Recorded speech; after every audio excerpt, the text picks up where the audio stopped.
Hi guys, so today we are at a yacht party hosted by Philip. There's a lot of KOS on this ship, so we'll be asking them some investing questions. So let's go. If you could only hold one investment for the next 20 years, what would it be? It cannot be the S&P 500 or the global ETF. Like that lah. Okay lah, I'll just hold BRK for life lah. BRK, Berkshire Hathaway. Why? Way too diversified. Okay lah, it's like a safe haven for all like that lah. Berkshire Hathaway. Why? Because Buffett's, firstly, his investing philosophy is so ingrained in the company. So even though he is going to step down, but I think the philosophy still holds. And on top of that, they have so much cash. So even though the market can be tumbling, but I know this company has so much cash reserve that they are able to tide through any crisis. Yeah, and they own so many great businesses as well. QQQ. Go QQQ. Well, because if I choose one stock, I cannot be guaranteed that it will be around for the next 20, 30, 40, 100 years. But if I choose QQQ, it will rebalance itself. So it's the safest one given the specific question that you're asking me. What? What do you like about Triple Q? It's a play on that tech will continue to dominate our lives. Globally diversified unit trust. Cannot? Why cannot? Why, if you exclude all the good stuff, then okay, I'm someone who believes in diversified global funds.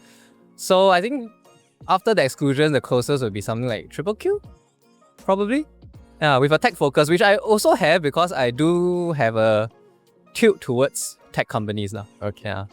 Cannot be S&P 500, cannot be a global fund, so cannot be index funds, and I want to hold it for the next 10 years. Can be index fund, but cannot be a global diversified fund. Okay, maybe I should go for maybe S&P 500. Cannot? Sorry. Yeah, NG. Maybe I'll go for an S&P Momentum ETF, SPMO. Okay, because I've been studying this ETF, it has lower drawdowns than S&P 500 during the bear market period, and also have higher potential for the upside. And also I watched Kelvin's video on SPMO. Then I learned of this product. So I go and do my own research.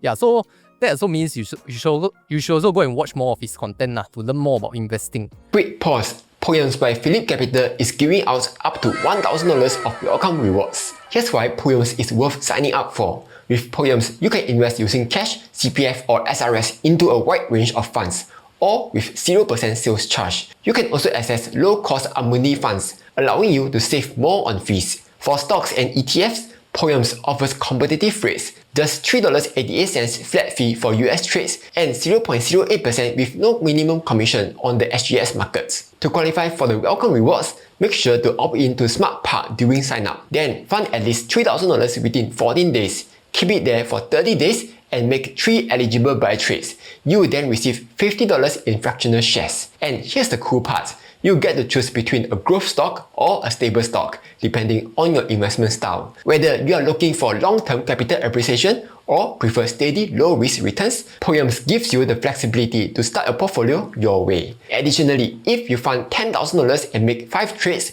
your rewards will jump to $150. Besides that, all new users will get to enjoy 0 commission on US trades for 30 days, as well as free SGS live prices and market depth.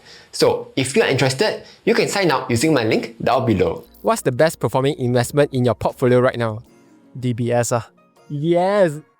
Yeah. But you are from Malaysia, how come you're investing in DBS? Why not Maybank? Not Maybank lah, but these days investment is quite global ma. So it's not just Malaysians investing in Malaysia only ma. Right?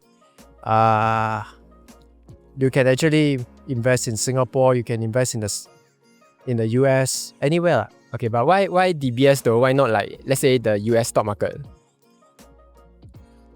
I don't know, because I'm familiar with it lah. What's the best performing investment in your portfolio right now? If it's individual stock, that is Palantir. But if you're actually talking about the actual profits, it's still, the index investing, S&P 500 and all this. Yeah. What price you bought Palantir at? Oh, wow. Okay, let me think. I bought it a few tranches. The first time I did sell options. So I sold options on it and I managed to get my first 100 shares like about $30. So then after it went down, right? So then I added more. I sold another options. And then I think it went down to like about 15, 16. And then eventually when it like got to like $7 or some more, then I kind of sold another time. So that's how I have 300 shares of Palantir. Yeah. Okay. I still have a bit of Palantir left, which is 3,000%. What price you bought it at? $7. How many you bought it? Shh, that's a secret. There's a secret. What's the target price for Palantir next 10 years? I don't know. Make good money can already, ma. Triple Q. Why triple Q? Why do you invest in triple Q? Because it's pretty diversified and it has a heavy tech focus, which I do believe that tech companies rule the world, right? So a lot of things that we do, whether in finance, healthcare, different sectors will involve tech in some way or another lah. Yeah. Best performing, I say Google. Google is pretty running up because over the years I've been putting some of my money in Google, and then this year at the start of the year it was quite nothing much, but I think recently with the AIs and stuff it started to go up much more lah. How much you earn from it? I also don't know lah. Percentage wise? Actually no multi-bagger lah, but okay, decent.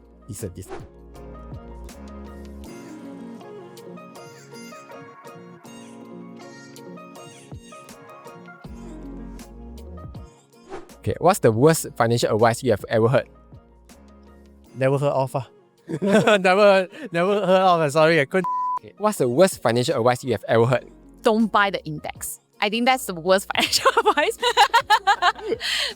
I think it's just in general, people. Okay, I think most people know that index investing is very powerful, but they just don't act on it because they felt like they are very smart. They could be able to pick very high-performing winning stocks, which some people are able to. But I know most of the time, either most people are very busy, they don't have the effort and the time to go and really do so much individual stock dissect, right? Then might as well just go do the very simple index investing, and if you combine with options, then even better. Yeah. Oh, wow. Buy ILP. What's bad about ILP? It's bad for me. Okay, for me, yeah. So it's the worst financial advice for me because I can invest at higher, better returns, and I have been doing so for the last 10 years without having to pay extra high fees. And I also know how to assess a lot of the funds that are recommended to me anyway, without extra fees. Buy ILP. What's wrong with that? Why you have like agenda against them? No, not to say that ILPs are definitely bad, but I've never seen a good ILP before. They can be designed in a good way, but I really have not seen an ILP that is good lah. So if you have any, come and recommend me, and if it makes sense, I'll buy. But I'm pretty sure it wouldn't make sense, right? Because of the way the whole thing works. It has to give the insurance agent commissions so that they want to sell. And then it needs to give the insurance company enough profit such that they want to sell. It needs to give the investment firms enough profit such that they want to tie out. So there's so many layers there that I feel that ILPs wouldn't make sense. Okay. Wow. If considered financial advice is, if I can do it, so can you.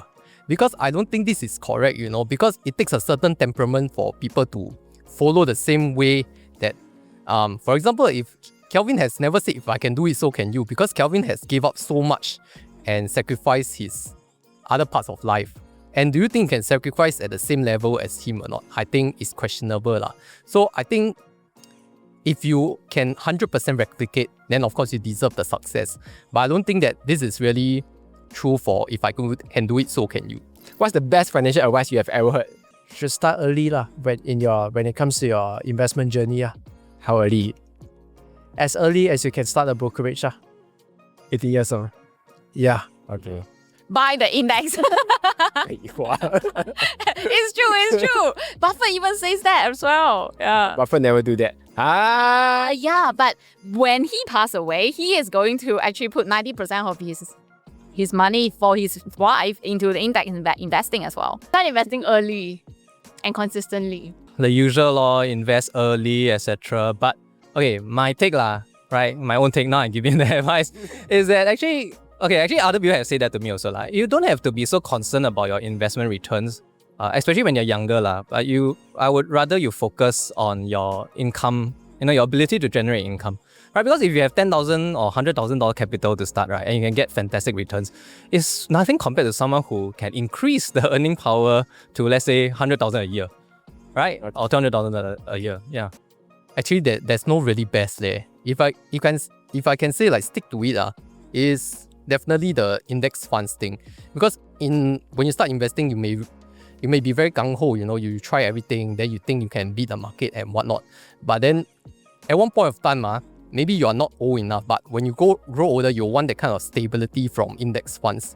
So even though you may despise index funds right now, there will be a time where you really look back and reconsider this strategy. Okay. How did you reach your first $1 million? It's a combination of a few things, but I haven't reached 1 million yet. How do you reach your first $500,000? That one is also a combination of a few things. First you must have a strong income base, right? And then after that, then you have to save like crazy. Then of course, if you can buy a few properties. Properties, yeah, use some leverage. And then of course, if you have any spare cash, then you can actually start a brokerage account. Then you invest. Yeah. It's a combination of investing for like 10 years. At the same time, whenever I have income, I will make sure I inject into my portfolio, and then so that I have a bigger portfolio to compound faster as well. But you can read my book to find out. It's called Take Back Control of Your Money, available at Kinokuniya, Amazon, and Popular. I'm gonna cut that out.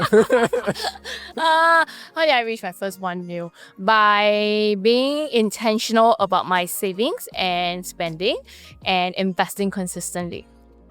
And well. What do you invest during that 10 years? I invest in a mix of ETFs, but mostly stocks. I think my portfolio is 80% individual stock picks, and they have outperformed. But just to caveat, they also go down when the market goes down, so you have to write accordingly. Okay. How? Through side hustles and Scamming. through multiple side hustles. At one point, I was working 3 different ventures. So I was doing tuition, I was doing a full-time job, I was doing my online content creation. And I find that having multiple income streams means that you earn money faster. Which gave you the highest return? I mean, the one that I have now. How did I first reach my first $1 million? Actually, much of it is through earning power for the first 500K. Yeah, so it's definitely not through investing because the sum is not enough to compound. I think after 500K, it starts to compound much higher because the returns from the portfolio, right, can actually, some of it, either passive income or capital gains, can actually offset part of your daily expenses. That's where your earning power come in, also add more to the portfolio. That's where it really starts to compound. What's the strategy to reach $10 million? 10 million, I guess we need to work with, I guess you can't do it alone. You need a team. You need a team, you need to actually work with other people in order to, you need to scale in order to hit 1 million first, then 5, then 10 Okay, basically start a business Buy and hold. Really? Just in the waiting. And I'm very sure it will get it. How soon? How soon? Next year. Oh, wow. I wish. Don't know. We really don't know how soon, but I know I will get there. Okay. Yeah. Great. Wow. Earn and invest.